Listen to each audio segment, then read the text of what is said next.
nossa área, né, que é aqui falar sobre estudos sobre a história de fora da região, Minas, do Brasil.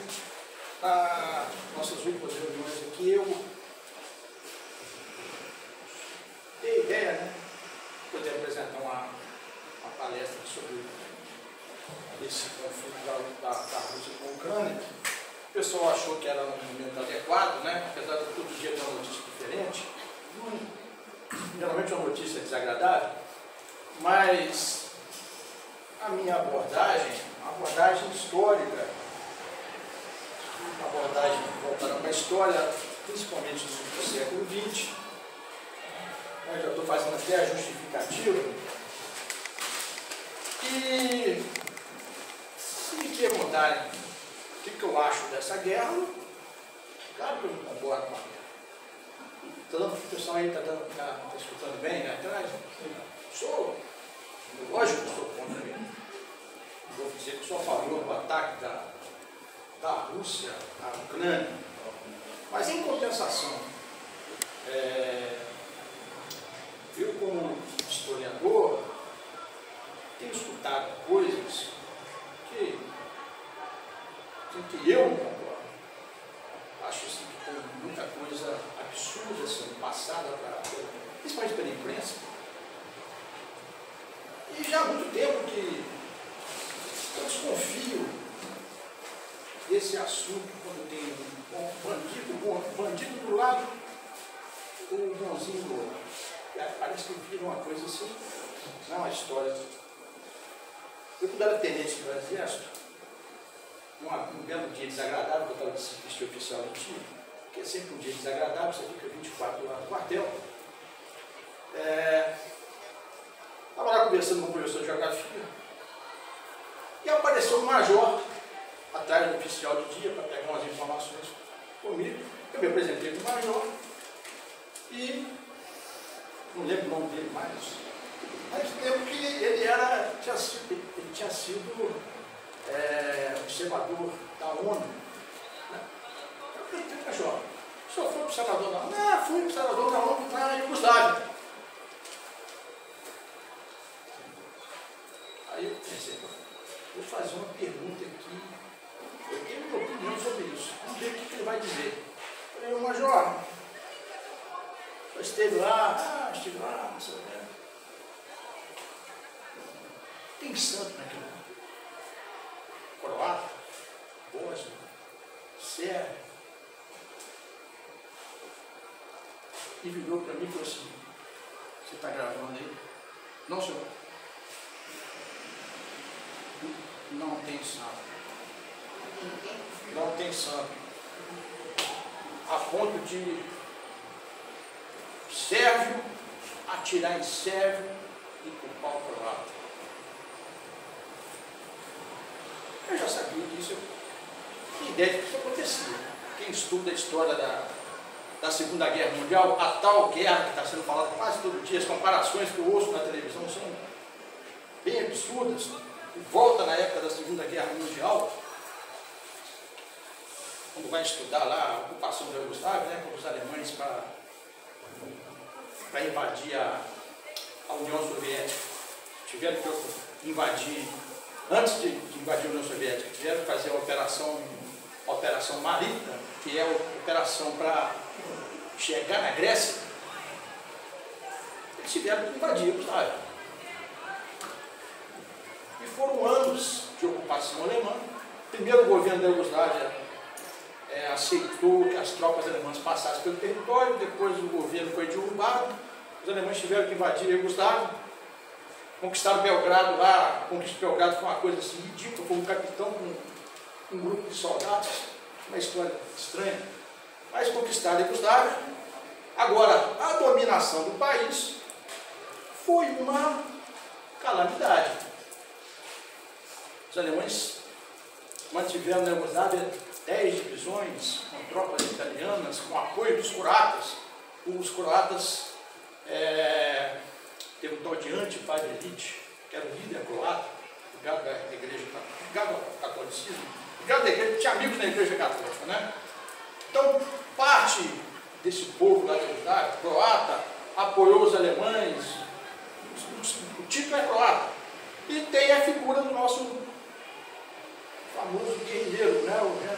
Marechal Tito, que era o inimigo dos alemães, inimigo dos italianos, dos croatas, dos defensores da monarquia, que era o governo da Iugoslávia antes. E as atrocidades cometidas ali na Iugoslávia, que aconteceram durante a guerra, elas apareceram depois que o Tito morreu. O Tito morreu em 81, 80 e poucos. Durante o período que ele governou a Iugoslávia, ele manteve o governo baseado na força, não tinha oposição, e quando ele chegou ao governo, quando ele ocupou o espaço, ele perseguiu os croatas, né, o governo Stach, né, perseguiu os monarquistas, perseguiu os inimigos do governo iugoslavo. Mas durante a guerra, as atrocidades cometidas por croatas, sérvios, Tito, alemães, italianos, converso com Oliveira, de vez em quando, 2 jornalistas italianos foram visitar o Ante Pavelic. Fizeram 2 entrevistas com o Ante Pavelic, que a Itália também tinha interesse na Iugoslávia. E os 2 jornalistas, entrevistando o Ante Pavelic, conversando com ele, viram uma bacia lá, viraram para ele, sou... esse doutor Ante, né? Doutor Pavelic, hoje o almoço vai ser fruto do mar? Não, isso aí são óleos de sérvios que mandaram para mim. Eles tinham o hábito de estourar a cabeça de sérvio, dos croatas, no trilho de trem. Então, quando aconteceu, aí o Tito chegou ao poder. Como é que o Tito manteve, vamos dizer assim, a unidade da Iugoslávia até a morte dele? Olha, primeiro, o terror, né? Tem inimigo, ou está preso, ou está fora, ou está morto. E se a gente começar a brigar aqui, croata, com sérvio, com bósnio, os russos vão entrar na Iugoslávia. O Tito peitou o Stalin. Não é para qualquer um. Peitou o Stalin. Quando o Stalin morreu, encontraram uma carta do Tito, na escrivaninha do Stalin, tinha umas cartas, tá? Tinha 5 cartas. Uma era do carinha que era um amigo do Stalin, amigo, que o Stalin depois resolveu que tinha que morrer. Ele mandou uma carta para o Stalin, escreveu o seguinte: por que você quer a minha morte? Ficou aquilo lá. E tinha uma carta do Tito, de 1950. Stalin, não mande mais ninguém me matar. Você já mandou, nós já pegamos 5. Um com a bomba, o outro com um fuzil. Aí, se eu mandar aí em Moscou, não vai precisar do segundo. A cara estava guardada na escrivaninha de Stalin. Por que o Stalin invadiu a Iugoslávia? Porque ele sabia, se ele invadisse a Iugoslávia, ele ia entrar na ratoeira. Porque conquistar Belgrado, parecido com essas conquistas de Afeganistão, né? Conquista Cabul, chega lá em Cabul, uma outra cidadezinha, o interior fica aquela bagunça, né? Você domina as cidades e o interior fica Estado Islâmico, senhores da guerra, e por aí o Talibã, e por aí vai. Então ele não invadiu a Iugoslávia. Então essa história de que tem bonzinho, e tem o bandido, né? Isso me incomoda muito. Comparações, Segunda Guerra, então, tem cada comparação que eu tenho escutado aí, eu considero como ridículo. Ridículo.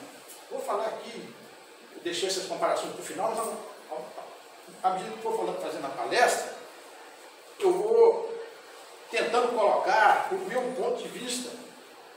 Então, eu considero, são comparações que não dá para quem estuda um pouco sobre a Segunda Guerra Mundial, eu já leio isso há algum tempo, conheço um pouco de coisa, não conheço muito, não conheço alguma coisa, mas não dá para ficar escutando determinadas comparações. Tem estudo. Né? As pessoas, essas histórias que estão acontecendo ali na Ucrânia, existem ali rancores antigos. Isso não apaga com o tempo, não. Isso apaga na cabeça de quem bateu. Mas de quem apanhou,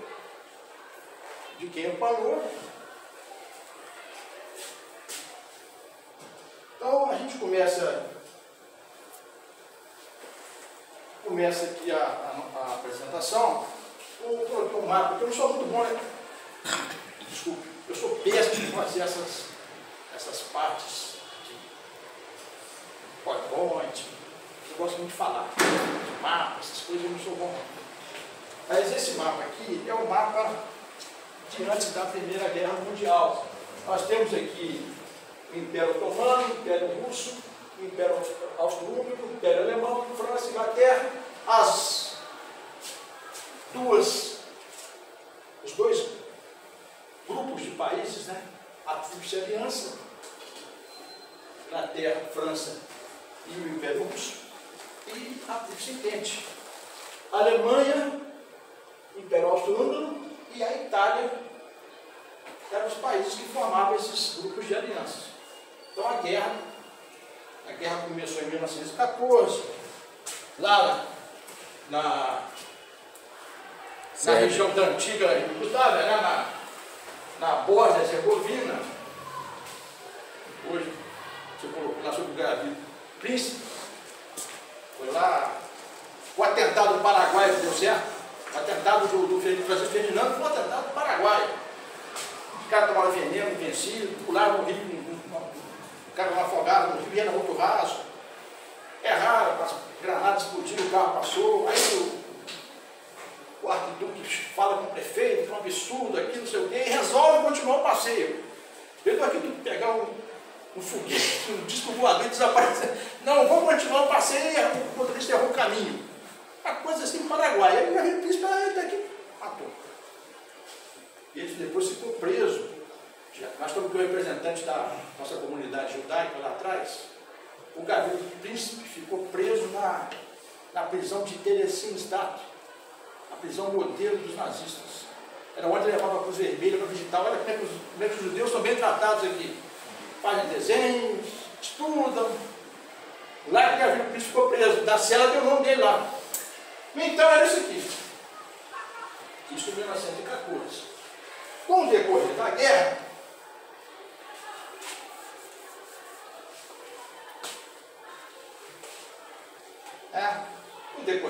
em 1917 tem a Revolução Russa. A Rússia tomou uma série de surras durante a guerra. O governo do czar é derrubado no começo de 1917 e no final do ano tem a Revolução Socialista, a Revolução Bolchevique. A Rússia sai da guerra e ela causa um problema muito sério, que é abandonar a Tríplice Aliança,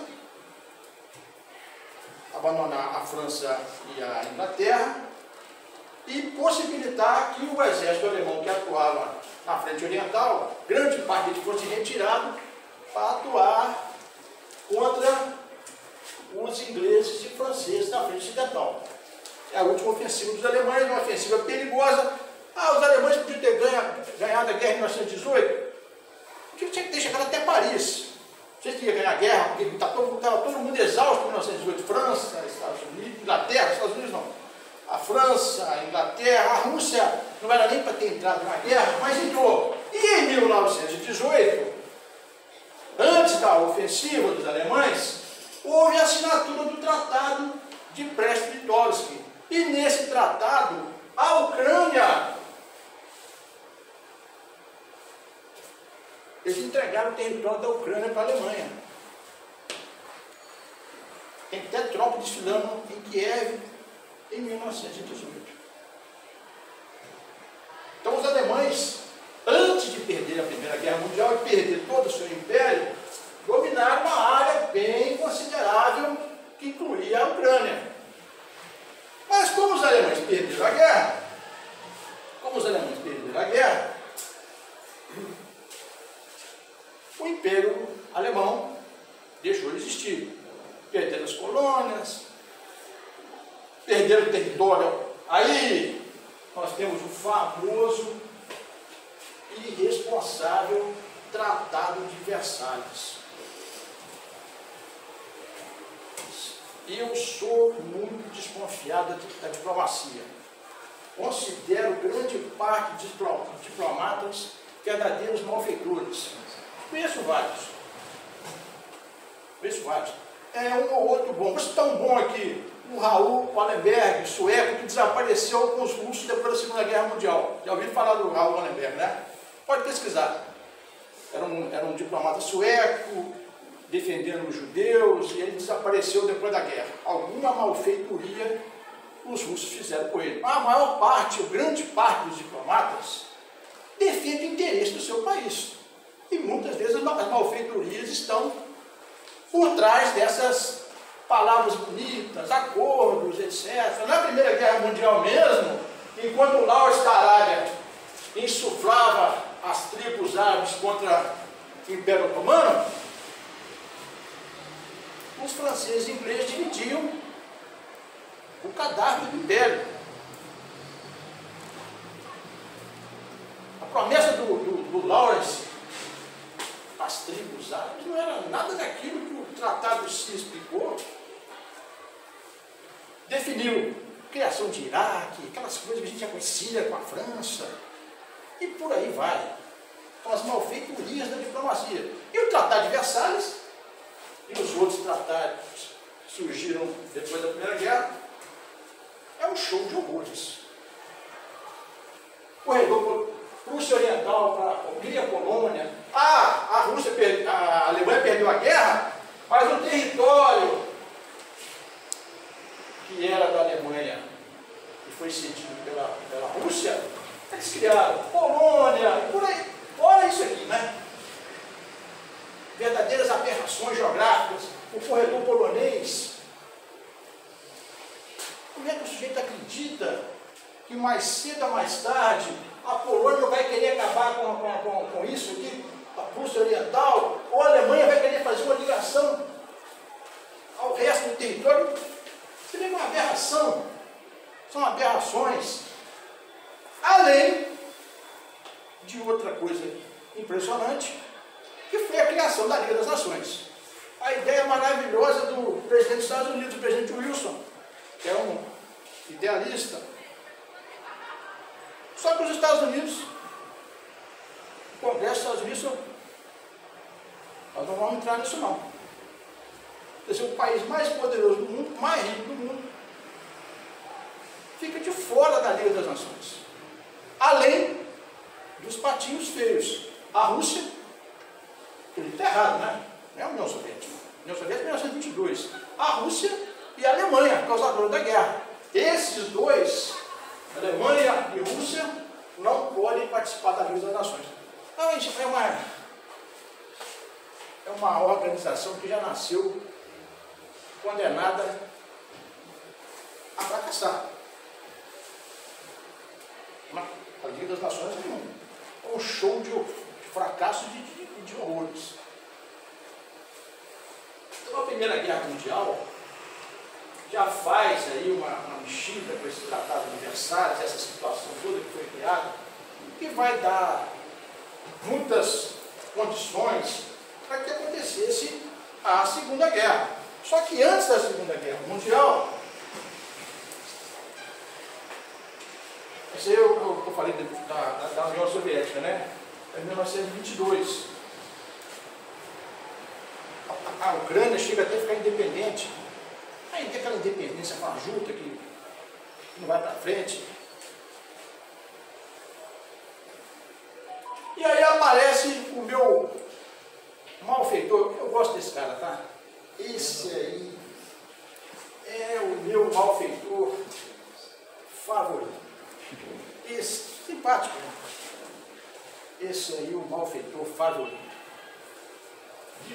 Na minha opinião, o maior da história. Totalmente sem nenhum tipo de sentido, amor, caridade, respeito, reconhecimento. Eu sou Joseph Stalin, o qual o seminarista da Igreja Ortodoxa foi uma grande perda para a história teria sido um monge malfeitor, talvez até tivesse acabado com a igreja ortodoxa, mas não teria feito tanta desgraça como esse miserável fez como líder da União Soviética. A mãe dele reconheceu isso quando ele já estava muitos anos sem ver a mãe. Em 1937, acho que foi visitar a mãe dele. Chegou lá, a velhinha estava lá. Mamãe, eu sou o secretário do partido. Aí virou e falou assim, preferi que você tivesse sido monge. Estava certo. Estava certo. Esse, na minha opinião, que ele chega a ser engraçado. É de tão mal, ele chega a ser engraçado. E o Stalin, olha aí, essa é uma homenagem que eu faço ao Vladimir Putin, né? Tenente-coronel da KGB. Esse aí é o maior prédio na União Soviética, na Rússia, é considerado o maior prédio do mundo. Eles consideram esse prédio o maior prédio do mundo. Sabe por quê, coronel? Sabe por quê? Porque do porão você vê a Sibéria. O Gulag na Sibéria. O preso do porão da KGB, da NKVD, quando ele olha na janelinha, ele enxerga lá o Gulag lá na Sibéria. Quer dizer, um prédio altíssimo, né? Porque a Sibéria fica bem longe. É o maior prédio do mundo, lá na União Soviética, na Rússia. E o governo Stalin, como o governo do Hitler, são governos totalitários. O governo totalitário não tem oposição, né? Todo mundo sabe disso.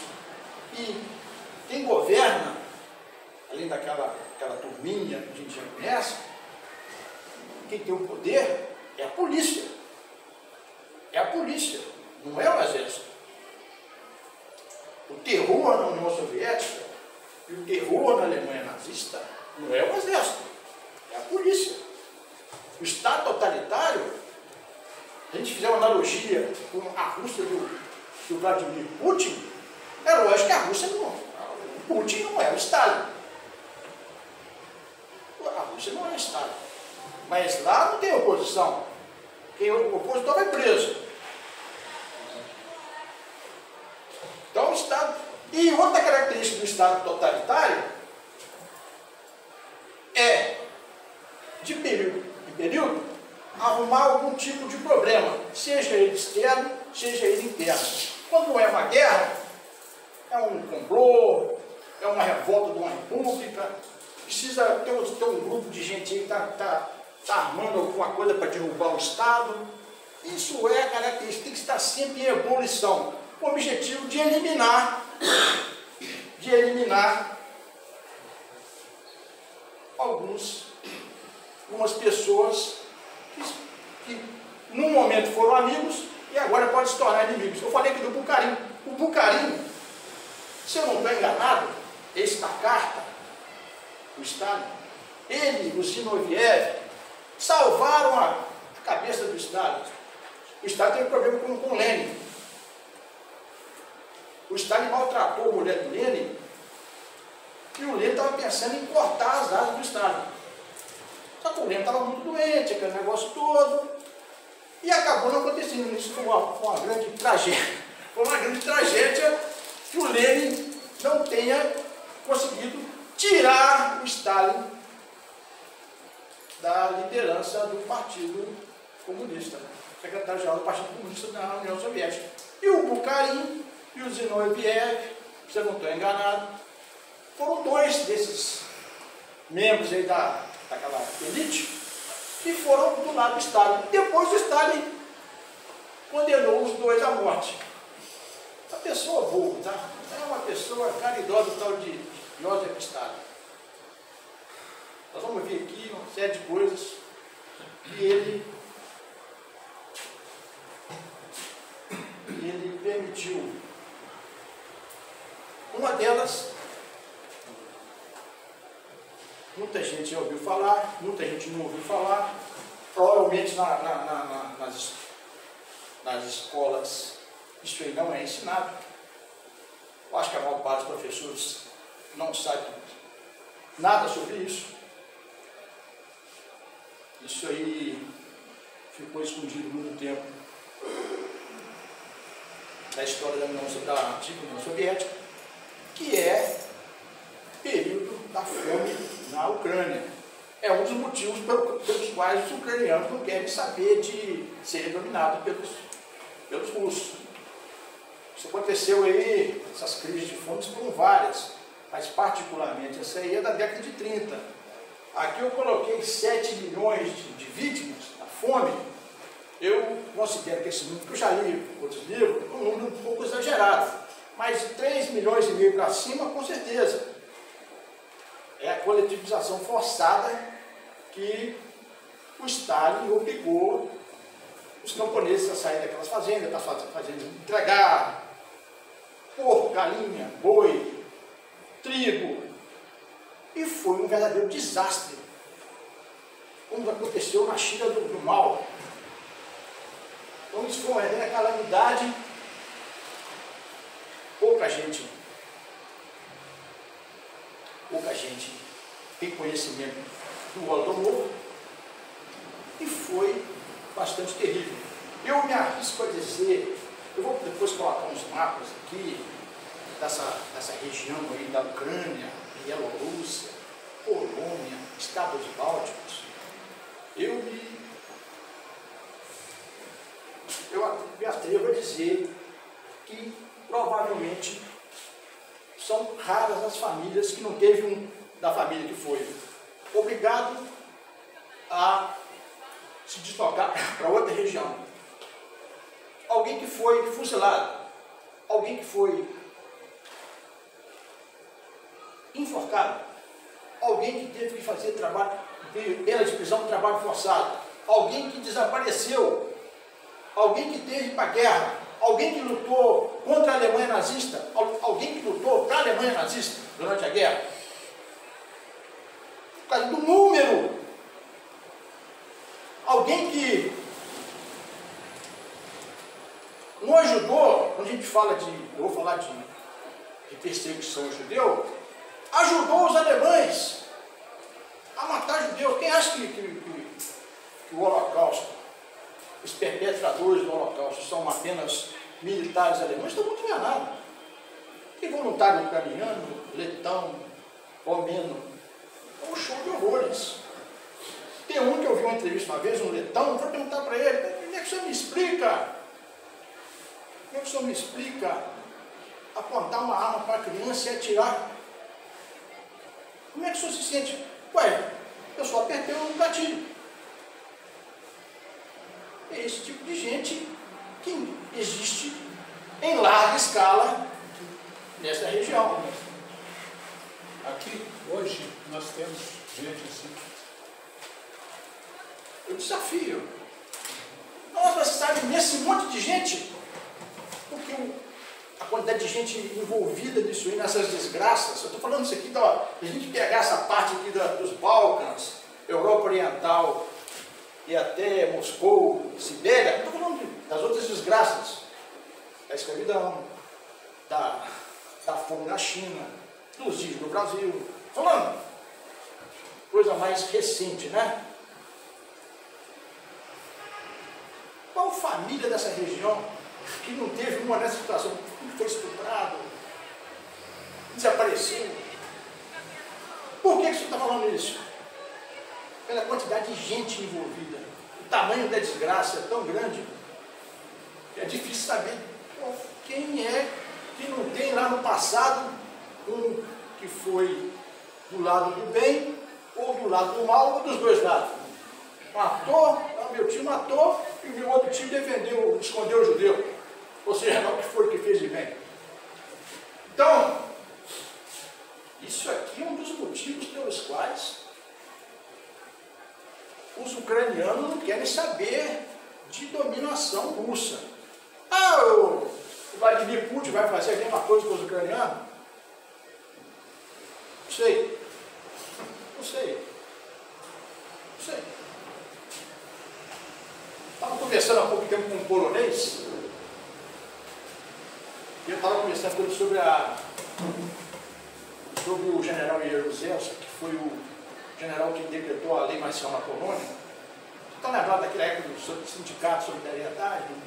Eu ia falar do Lula, que não é o Lula, é o Lech Walesa. Lech Walesa. O cara falou assim comigo, rapaz, o general Ileruzelski, ele, hoje lá tem gente que vê ele como herói. Eu falei, pô, cara, como é que você me explica um negócio desse? Como o general Ileruzelski pode ser visto como herói? Então, assim, porque ele implantou a lei marcial, porque se ele não implanta a lei marcial é ser implantada pela União Soviética. E a gente sabe que a lei da União Soviética é uma lei marcial que não é tão marcial assim, como a lei dos poloneses. Olha só, o que o cara me falou. Rapaz, eu não tinha pensado. Não, a gente implanta aqui uma lei marcial, uma lei tipo aquela do inglês ver, para acabar com a escravidão no Brasil, tráfico de escravo, né? Vamos fazer essa lei que os ingleses vão ver, acabou a hora. Aí, general Jaruzelski salvou a Polônia. Lá tinha tropa da União Soviética, do Pacto de Varsóvia, né? Mas ele implantou a lei marcial polonesa, que é menos radical do que a lei marcial da União Soviética, que eles conheciam bem. Eu vou falar sobre isso. Sabe, ali Polônia, Ucrânia, países bálticos, Bielorrússia, é a área que eu falei. Inclusive, até o corredor polonês é melhor do que o corredor polonês do russo. O corredor polonês do russo, eu estava lendo o livro do Napoleão. Rapaz, quando o cara fazia alguma coisa errada no exército russo, eles colocavam lá 2 filas com mais de 500 caras. Era 10 ou 15, não. Era 500 caras dando burdoado no cara que passava no meio. Porque o corredor polonês russo é pior do que o corredor polonês. Até isso, os russos estão bons também. Então, os poloneses fizeram uma coisa assim mais prática, né? Menos gente. Você tem uma cacetada de 1.000 pessoas, 750 de cada lado, de soldados, isso é uma coisa muito boa. Eu preferi o corredor polonês do polonês. Mas então, soltei. Isso aqui eu peguei naquele livro do comunismo, esqueci o nome que agora, do livro negro do comunismo. É o cônsul lá da Itália, em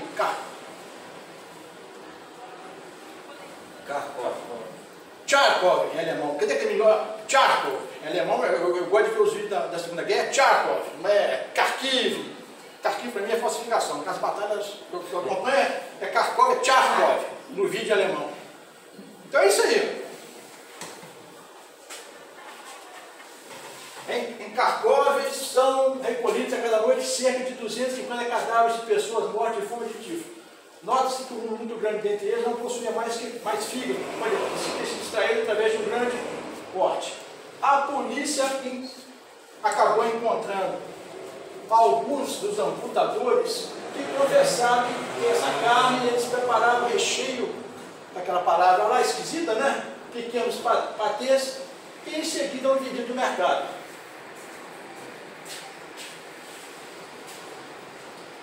Vou querer depois uma gratificação. O autor do livro está ali sentado.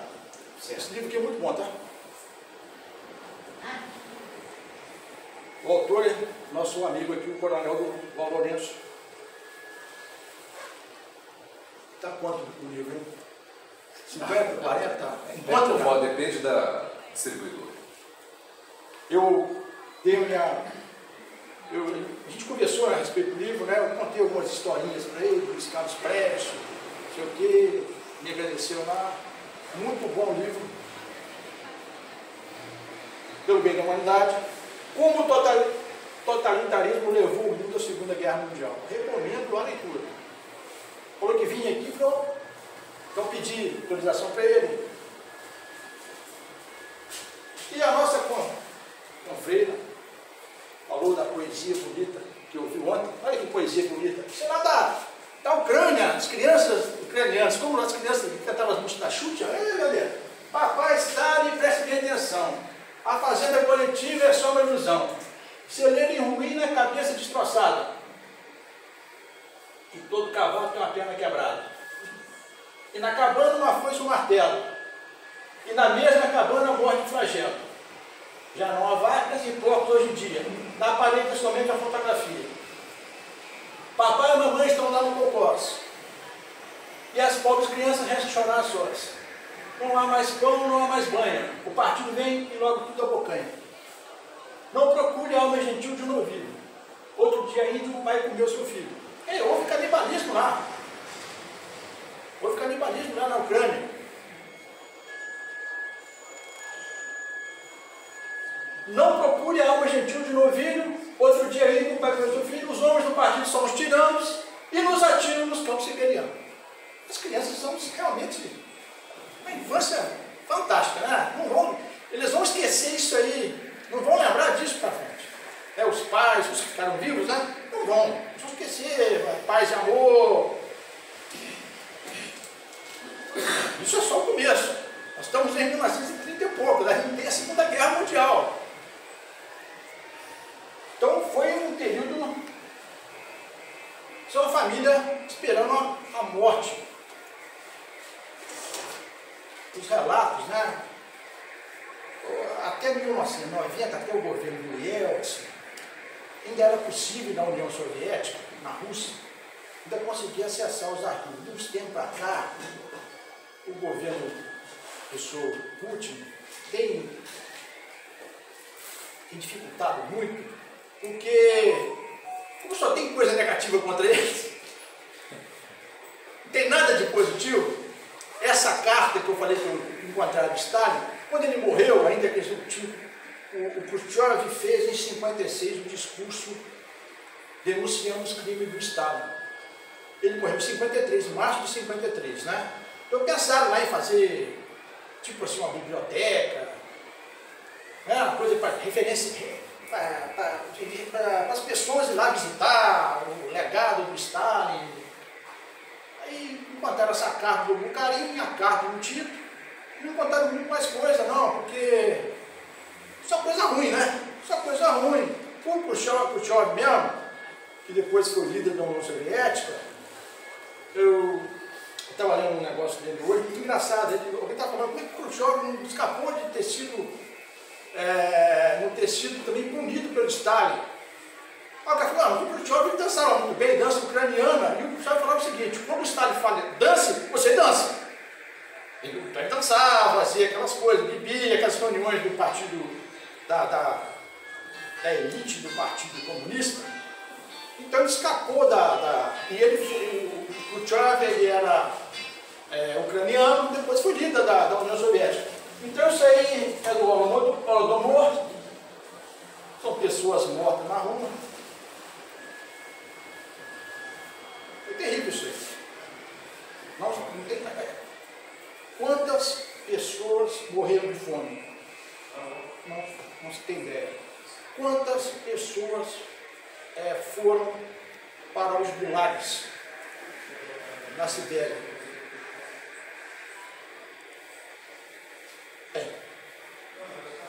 Um grande problema dos arquivos da União Soviética, que alguns documentos originais, assinatura, com carimbo, são falsos.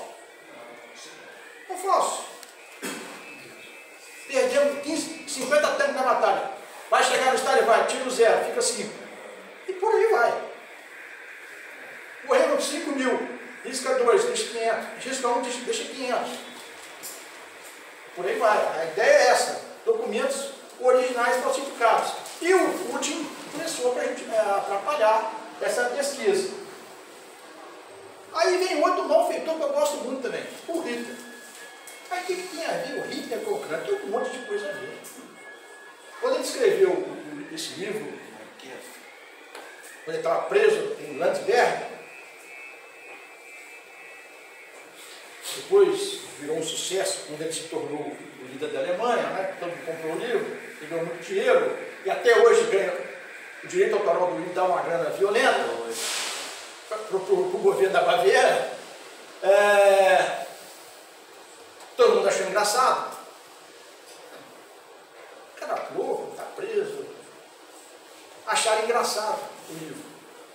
E desde o dia que ele chegou ao poder, em 30 de janeiro de 1933, ele procurou colocar em prática aquilo que ele escreveu no livro, que todo mundo, muitos acharam, quer dizer, muitos que leram, os que leram acharam aquilo, não é? O que estava escrito no livro? Além de um monte de coisa aí de imbecil, coisa errada, absurda. O espaço vital da Alemanha. O espaço vital da Alemanha, o crescimento da Alemanha, não é em direção à França, não é em direção à América do Sul. A preocupação da Alemanha nazista era em direção, a ideia da Alemanha nazista era crescer em direção ao leste. Polônia, Bielorrússia, Ucrânia. Alimentar o Reich, como alimentar as tropas na Segunda Guerra, era para tirar grande parte dessa alimentação da Ucrânia. A Ucrânia é um país, todo mundo está vendo a guerra, está sabendo que é um país que tem uma produção agrícola, o solo muito bom, etc, etc. Então a ideia do espaço vital é em direção ao leste. A minha pesquisa do meu livro, daqui a pouco eu vou falar alguma coisa por causa da diplomacia. Que a Alemanha queria Brasil, a Alemanha queria América do Sul. Não tem nada disso. Estavam focados nem a África do Norte, lá o Rômulo na guerra, lá o Rômulo passou altas dificuldades de abastecimento, porque o foco da Alemanha era a frente oriental, o espaço vital, as famílias alemãs, a reforma agrária da Alemanha, esse é feito com terra da Ucrânia, da Bielorrússia. E ali está escrito o seguinte, duas coisas que eu peguei também. Assim, pois, o sindicato de aliança com a Rússia é a indicação da próxima guerra. Ele escreveu isso e fez acordo com a Rússia, vamos falar daqui a pouco. O fato de um povo ter conseguido adquirir uma extensão de jurisdição não significa obrigação superior de reconhecer eternamente a inscrição. Acharam muito engraçado isso e quando ele chegou ao poder, ele começou a colocar isso em prática. E aí o pacto. Cínico. Esse pacto foi cínico. Estamos falando de guerra da Ucrânia. Vocês acham que os poloneses querem que os russos cheguem lá na Polônia também? De jeito nenhum. Porque a desgraça que a Polônia escapou da desgraça na década de 20. O milagre do visto, em 1923. Houve também a guerra civil russa, né? Depois que eles saíram da Primeira Guerra Mundial, eles começaram a brigar entre si. Russo branco com russo vermelho, atrocidades dos dois lados. Outra guerra que eu esqueci de falar, e morreu muita gente. A guerra civil russa terminou com a vitória dos russos do exército Trotsky, que é o exército vermelho. Quem cometeu atrocidade dos dois lados? Não foram poucas, não. Não foram poucas. E depois eles tentaram ir para o lado da Polônia e não conseguiram. A Polônia escapou no milagre do visto, em 1923. Mas a Polônia, sem saber, estava na alça de mira da Alemanha e da União Soviética. Isso foi outro cinismo. Os dois sistemas se atacavam o tempo todo, se ofendiam o tempo todo, e de uma hora para outra, para anular uma ameaça da União Soviética, o Hitler propôs um acordo com Stalin. Mandou o Ribbentrop em Moscou. O Ribbentrop encontrou com Molotov, que é uma figura também bastante simpática, o ministro das Relações Exteriores, o doutor não, o senhor não. E uma coisa absurda foi realizada. Um tratado entre a Alemanha, foi tão absurdo que o Ribbentrop ficou entusiasmado, lá o Stalin falou com ele assim, você está muito entusiasmado, até pouco tempo atrás a gente ficava jogando um balde de merda em cima do outro, fica até estranho, uma hora a gente fala que é amigo, um amigo histórico, não sei o quê. E quando terminaram lá as negociações, que eles foram abrir para a imprensa tirar foto, receber a imprensa, o Stalin falou, não, calma, tira as garrafas de cima da mesa, garrafa de vodka, vinho, porque eles vão achar que nós fizemos um tratado depois que a gente encheu a cara de bebida alcoólica. Aí a gente limparam as mesas, a imprensa chegou, anunciou, é um tratado cínico, tem uma parte que eles falam, tem uma parte secreta. Tem só 8 artigos. Essa coisa. E ali decidiram um monte de maldades. Os dois, né? O Molotov e o Ribbentrop. A Alemanha neutralizou a Rússia. O Stalin morreu de ir. Falou assim, agora eles vão brigar entre eles, a França, a Inglaterra e a Alemanha, brigam entre si, e a gente fica aqui na expectativa. Vai ser igual na Primeira Guerra Mundial, vai durar 4 anos, quando eles estiverem fracos, parece que a ideia do Stalin era mais ou menos essa, quando eles estiverem fracos, a gente chega e acaba com a festa. A invasão da França, a França caiu com 2 meses. Quando a Primeira Guerra Mundial terminou, 1918, tinha tropa alemã dentro da França, não tinha tropa da França dentro da Alemanha. Inclusive o Partido Nazista usou isso. Como é que nós perdemos a guerra? A gente tinha tropa apunhalada nas costas. Como é que a gente perdeu a guerra com tropa alemã dentro do território francês? Mas aí fizeram esse acordo e dividiram a Polônia. A Polônia deixou de existir como país livre. A parte ocidental ficou com a Alemanha, a parte oriental com a União Soviética, certo? Começou a Segunda Guerra Mundial, que a Alemanha invadiu a Polônia, e a Inglaterra e a França declararam guerra à Alemanha. Depois, 17 dias depois, a União Soviética invadiu a Polônia. Por que a Inglaterra não atacou, não declarou guerra à União Soviética? A boa pergunta, né? Porque o tratado, aí vem o cinismo, o tratado anglo-polonês,